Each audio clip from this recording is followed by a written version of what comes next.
Bonjour à tous, j'espère que vous allez bien. On se retrouve aujourd'hui pour une nouvelle vidéo sur Melanite et Jonathan qui se sont clashés en plein direct. En effet, la jeune femme a accusé le candidat des anges d'avoir été en couple avec Sarah Lopez uniquement pour le buzz et les followers. Furieux, Jonathan s'était emporté en live sur YouTube. Dans la soirée, ils se sont tous les deux expliqués sur Snapchat. Melanite maintient ses propos et Jonathan répond aux attaques. Je vous laisse tout de suite avec la vidéo et n'hésitez pas à réagir en commentaire. Mes potos, comme vous le savez, je me suis embrouillée avec Mathias et je vais répondre à son snap. Franchement, je suis choquée que la vérité te rende aussi agressif. Oh là là, quand tu faisais le patron sur les anges, t'étais pas comme ça. Pourquoi? Parce qu'il y avait Sarah pour, on va dire, pour assurer tes arrières. Parce que tu avais quelqu'un grâce à qui tu as existé. Et avec qui tu t'es servi de ses followers pour monter et te prendre pour je sais pas qui. Mais chérie, you are nothing. En fait, c'est que là, tout le monde a vu ton petit manège. Poto, tu l'as quitté, alors que la nuit, t'étais avec elle, en fait. Tu vois ce que je veux dire? Et tu quittes chez elle, tu prends tes affaires le lendemain, et tu fais un snap direct. Mais mon frère, et après tu veux donner des leçons de morale et faire genre t'es un mec bien? Eh ben non, chérie, non. Et oui, tu es un mec petit, c'est pas vrai, t'assumes pas. Et mon petit cœur, franchement, entre toi et moi, vu que maintenant tout le monde connaît ta stratégie, tu aurais dû me draguer pour me prendre mes followers à moi. T'aurais pas dû m'insulter ni m'embrouiller. Franchement, c'est pas comme ça que quelqu'un devrait parler à une femme, surtout quand il a un intérêt derrière. Donc là, mon petit cœur, le buzz, ça s'adresse qu'à toi, en fait. Tu parles de karma, mais là, le karma, il se retourne contre toi. Tu as fait du mal à ma copine, donc je ne vais pas faire semblant de t'adorer, de t'aimer, alors que ma copine était en train de pleurer. Numéro 1. Numéro 2. Et franchement, conseil d'amis, arrête de t'embrouiller comme ça, on dirait Toto sous alcool. Déjà, numéro 1. Et ensuite, c'est pas de ma faute si tes dents brillent plus que ta carrière. Désolée. La vérité, elle est toujours difficile à assumer. Je t'en veux pas. C'est pas grave. Je pense que tout le monde va à un moment donné être au courant de ce qui vient de se passer dans ce live de merde.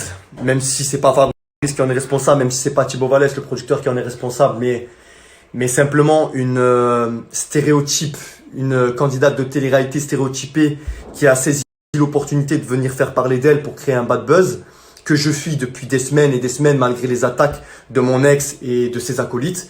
Et on parle ensemble depuis quelques temps, on rigole ensemble, on déconne sur des lives avec Melanite, on déconne par message, par DM, mais là, elle s'est dit tiens, une bonne opportunité de faire parler de moi.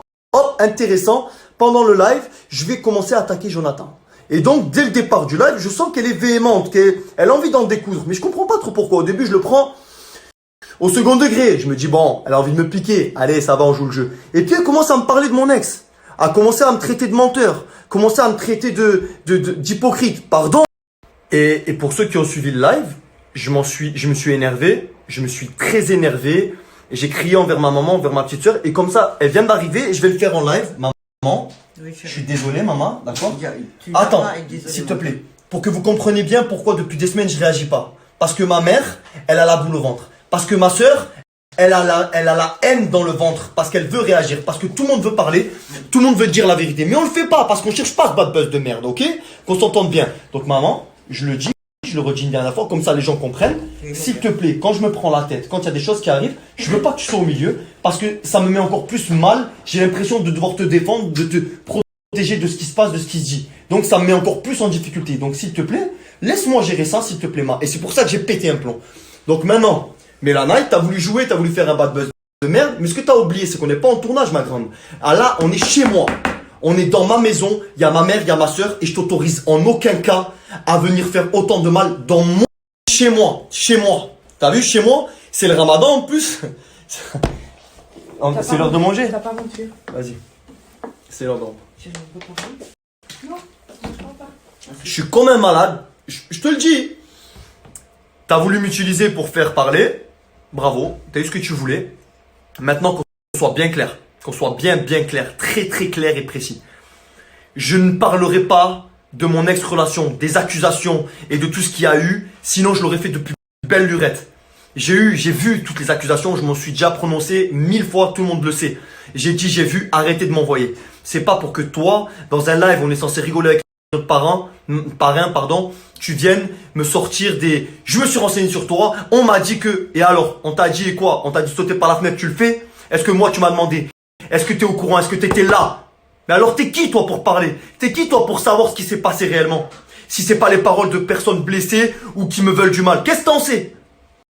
Donc c'est soit t'es cupide, tu cherches le bad buzz de merde, tu veux faire parler, ou alors t'es juste teubé. Parce qu'en fait, croire des gens, peu importe si vraiment on t'a dit des choses, parce que ça m'étonnerait quand même entre hier soir, 20h30, où toi et moi on discutait, on rigolait, et maintenant, il se passe quelques heures, ben t'apprends des choses et ben tellement graves que tu peux pas venir m'en parler. Oh, non, et il faut que tu le dises en plein live. Il faut que tu dises ouais c'est un mytho, il assume pas. Oh ma grande, tu crois que j'ai 15 ans, tu vas m'utiliser pour un bad buzz à 2 balles? Tu crois que je vais sortir de mes gants au point de raconter ce qui s'est passé? Non, la seule raison pour laquelle j'ai vrillé parce que c'est que t'as ramené du malheur dans ma maison. On aurait été en tournage dehors sur les réseaux, fais ce que tu veux ma grande. Mais là il y avait ma mère et ma soeur derrière. Et ça je l'accepte pas. T'as pas le droit de faire ça. T'as pas le droit de manquer de respect aux gens qui comptent le plus pour moi. T'aurais dû la fermer, venir me parler en privé, ou après parler sur tes réseaux, faire ta live. Mais quand il y avait ma mère et ma soeur derrière moi, t'as pas le droit. Sur ma vie, il est l'heure de manger. J'ai attendu cette heure-ci pendant toute la journée comme un fou. Et là, j'ai même plus faim. Sur ma vie, j'ai même plus faim, même plus soif. Je suis comme ça. Mais j'avais oublié comment était ce monde. J'aurais dû me méfier, j'aurais dû être moins naïf. Ah maman, ce qu'ils sont prêts à faire et à faire pour putain. Ma foi, c'est sûrement parce que ils sont en manque de tournage, en manque de demandes. Ils doivent être mal, ils doivent se sentir mal à l'idée que on les appelle pas. Donc ils se disent on va essayer de faire parler un peu, créer un petit engouement, quelque chose de sympa. Mon Dieu.